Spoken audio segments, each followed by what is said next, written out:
안녕하세요, 여러분. 오늘은 특별히 중요한 주제를 가지고 찾아왔습니다. 나이가 들수록 우리의 삶의 질을 위해 거리를 두어야 할 사람들의 특징에 대해 이야기해 보려고 합니다. 우리는 살면서 수많은 인연을 맺습니다. 하지만 모든 인연이 우리에게 좋은 영향을 주는 것은 아니죠. 특히 나이가 들수록 우리의 시간과 에너지는 더욱 소중해집니다. 그래서 오늘은 여러분의 삶의 질을 위해 거리를 두어야 할 사람들의 유형에 대해 구체적으로 알아보겠습니다. 첫째, 항상 남을 비난하고 험담하는 사람들입니다. 상황 예시를 들어볼게요. 친구 A씨가 20년 지기 B씨의 아들 결혼식에 갔습니다. 결혼식이 끝나고 집에 돌아와서 다른 친구들에게 이런 카톡을 보냈죠. 오늘 B네 아들 결혼식 다녀왔는데 신부가 화장도 진하고 드레스도 너무 과해서 보기 불편하더라. 웨딩홀도 변두리에 있는 곳으로 잡았는데 하객들 주차하기도 불편하고 뷔페 음식도 맛없었어. 이런 사람은 남의 인생에서 가장 행복한 순간조차 부정적으로 바라보고 험담거리를 찾습니다. 또 다른 예시를 보시죠. 같은 동네에 사는 L씨는 매일 아침 산책을 하면서 이웃들의 이야기를 합니다. 1층에 사는 젊은 부부 봤어? 맞벌이 하는데 애들은 맨날 학원만 보내고 그러니까 애들이 말을 안 듣지. 3층의 MC네는 요새 차가 안 보이던데 남편이랑 별거 하는 것 같더라. 원래 저렇게 살면 안 되는데 이런 식으로 계속 남의 삶을 평가하고 비난합니다. 둘째, 여러분의 성장을 시기하고 방해하는 사람들입니다. 실제 있었던 일을 예로 들어볼게요. 40대 중반의 C씨는 평소 친하게 지내던 동네 친구들과 저녁 식사 자리에서 나 이번에 부동산 자격증 따서 작은 공인중개사 사무실을 열어보려고 해라고 말했습니다. 그러자 친구들이 이렇게 반응했죠. 에이, 이 나이에 무슨 공인중개사야. 지금 부동산 경기도 안 좋은데 망하기 딱 좋겠다.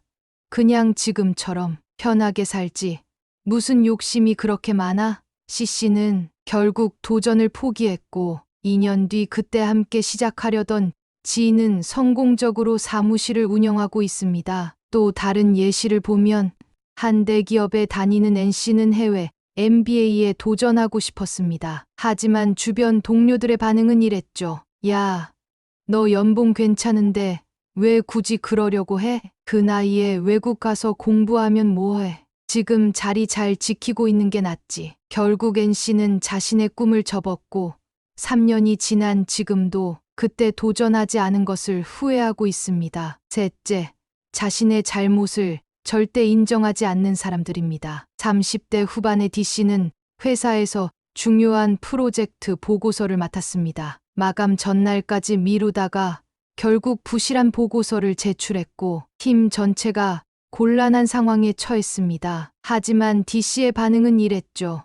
애초에 팀장님이 일정을 너무 빡빡하게 잡은 거예요. 그리고 지난주에 E씨가 자료를 늦게 줘서 저도 작업이 늦어졌고 사실 저는 밤늦게까지 야근하면서 최선을 다했는데 다들 제가 뭘 잘못했다고 하시니까 너무 억울해요. 팀원들은 D씨가 평소에도 이런 식으로 책임을 회피한다며 함께 일하기를 꺼려합니다. 이런 케이스도 있었습니다. O씨는 친구와의 약속에 항상 30분 이상 늦습니다. 늦은 것에 대해 사과하는 대신 이런 말만 합니다. 야, 나보다 더 늦게 오는 애들도 많아. 그리고 내가 늦은 게 아니라 지하철이 지연된 거야. 아니면 택시가 안 잡혀서 너도 가끔 늦지 않았어? 이런 식으로 자신의 잘못된 습관을 전혀 인정하지 않고 변명만 늘어놓죠. 넷째, 여러분의 경계를 존중하지 않는 사람들입니다. F씨는 주말마다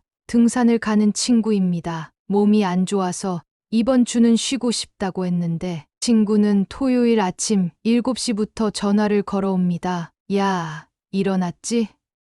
내가 네 집으로 가고 있어. 30분 후에 도착할 것 같은데 얼른 준비해. F씨가 몸이 안 좋다고 거절해도 에이, 내가 여기까지 왔는데 그럴 거야? 산에 가면 오히려 건강해질 거야. 빨리 나와. 이런 식으로 강요합니다. P씨의 사례도 보시죠. P씨는 같은 부서 팀장입니다. 부하 직원들이 휴가를 내면 회사가 어려운데 꼭 지금 가야 돼. 다른 팀원들 생각은 안 해? 라며 압박합니다. 심지어 휴가 중인 직원에게 카톡으로 업무 지시를 하고 답장이 없으면 전화까지 걸어 잠깐이면 되니까 회사 좀 들러줘라고 요구하죠. 다섯째, 항상 자신의 이익만을 추구하는 사람들입니다. G씨의 이야기를 들어볼까요? 고등학교 동창인 H씨가 연락해서 보험 설계사 일을 시작했다며 커피 한 잔 하자고 했습니다. 만나서 보니 보험 가입을 권유하더군요. G씨가 지금은 여유가 없어서 라고 하자 우리가 몇 년 만에 보는 건데 이런 것도 도와주지 않을 거야? 라며 감정적인 압박을 했습니다. 결국 G씨가 울며 겨자 먹기로 가입했는데 그 후로 H씨는 연락도 없다가 1년 뒤 다른 상품을 판매하려고 또 연락이 왔습니다. 다른 예시도 있습니다. Q씨는 친구들과 만날 때마다 자신의 사업 아이템을 소개합니다. 이거 정말 대박 아이템인데 너도 같이 해보지 않을래? 투자금은 많이 안 들어가. 월 100만 원만 있으면 돼. 거절하면 이렇게 말하죠. 난 널 위해서 이런 좋은 기회를 주는 건데 넌 이런 내 마음도 몰라주고. 하지만 정작 그 사업에서 문제가 생기면 잠적해버립니다. 여섯째, 변화와 성장을 거부하는 사람들입니다. I씨의 직장 사례를 보시죠. I씨가 일하는 부서에 새로운 업무 시스템이 도입되었습니다. 대부분의 직원들은 적응하려 노력했지만 한 50대 후반의 동료는 매일 이렇게 말했죠. 20년 동안 수기로 해도 아무 문제 없었는데 뭘 또 컴퓨터로 하자는 거야. 젊은 애들이 맨날 이상한 걸 들여와서 결국 그 동료는 새 시스템 교육도 거부하고 다른 팀원들에게 업무 부담을 전가했습니다. R씨의 경우도 마찬가지입니다. 주변에서 아무리 건강검진을 권해도 이렇게 말하죠. 난 40년 동안 검진 한 번 없이도 잘 살았어. 병원 가면 오히려 병 생기는 거야. 운동을 권해도 난 젊을 때부터 운동 안 해도 멀쩡했어 라며 고집을 피웁니다. 결국 작은 건강 이상이 큰 병으로 발전하고 말았습니다. 마지막으로 항상 피해의식에 사로잡혀 있는 사람들입니다. 회사의 J씨 이야기입니다. 분기별 실적 평가에서 J씨는 B등급을 받았습니다. 나쁘지 않은 평가임에도 J씨는 이렇게 반응했죠. 분명 팀장이 저를 싫어해서 일부러 A를 안 준 거예요. 지난번 회식 때 제가 일찍 귀가한다고 했더니 그때부터 저를 미워하더라고요. 그리고 옆자리에 K는 매일 SNS 하면서 일하는데도 A등급 받았잖아요. 이건 명백한 차별이에요. 이런 태도 때문에 점점 더 동료들과 거리가 멀어졌고 결국 업무 성과에도 영향을 미쳤습니다. S씨의 사례는 더 심각합니다. 동창회에 한번 불참했더니 다음부터 연락이 뜸해졌습니다. 그러자 S씨는 이렇게 생각했죠. 다들 나를 따돌리려고 작당했나 봐. 내가 성공해서 다들 질투하는 거야. 특히 T는 고등학교 때부터 날 시기했잖아. 결국 본인이 먼저 동창회 단톡방을 나가버렸고 오랜 친구들과의 관계가 끊어졌습니다. 여기서 중요한 점은 이런 사람들과 거리를 두는 것이 결코 이기적인 행동이 아니라는 것입니다. 오히려 여러분의 정신 건강과 삶의 질을 위한 현명한 선택입니다. 그렇다면 이런 사람들과 어떻게 거리를 둘 수 있을까요? 첫째, 단호하게 거절하는 습관을 들이세요. 미안하지만 나는 그렇게 생각하지 않아.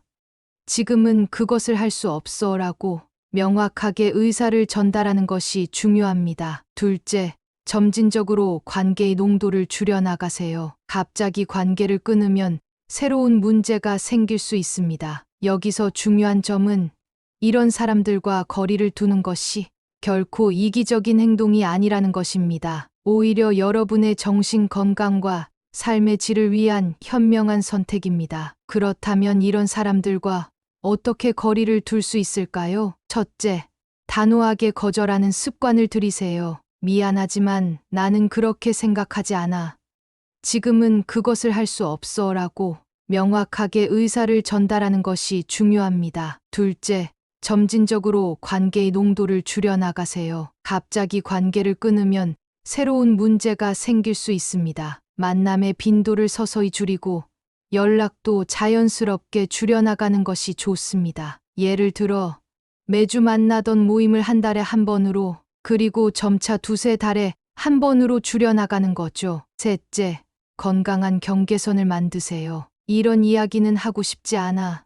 이 시간 이후에는 연락하지 않았으면 좋겠어처럼 명확한 경계선을 설정하고 지켜나가세요. 처음에는 어색하고 어려울 수 있지만 장기적으로는 여러분의 삶을 지키는 방패가 됩니다. 넷째, 새로운 인연을 만드세요. 부정적인 관계를 정리하는 동시에 긍정적이고 건강한 새로운 관계를 만들어 나가는 것이 중요합니다. 비슷한 가치관과 목표를 가진 사람들과의 만남을 늘려보세요. 취미 모임이나 학습 모임 같은 곳에서 만난 사람들과 새로운 관계를 맺어보는 것도 좋습니다. 다섯째, 자신의 선택을 믿으세요. 관계를 정리하거나 거리를 두는 과정에서 죄책감이 들 수 있습니다. 하지만 이것은 여러분의 행복과 성장을 위한 필요한 선택임을 잊지 마세요. 때로는 아니오라고 말하는 것이 자신을 사랑하는 방법이 될 수 있습니다. 여섯째,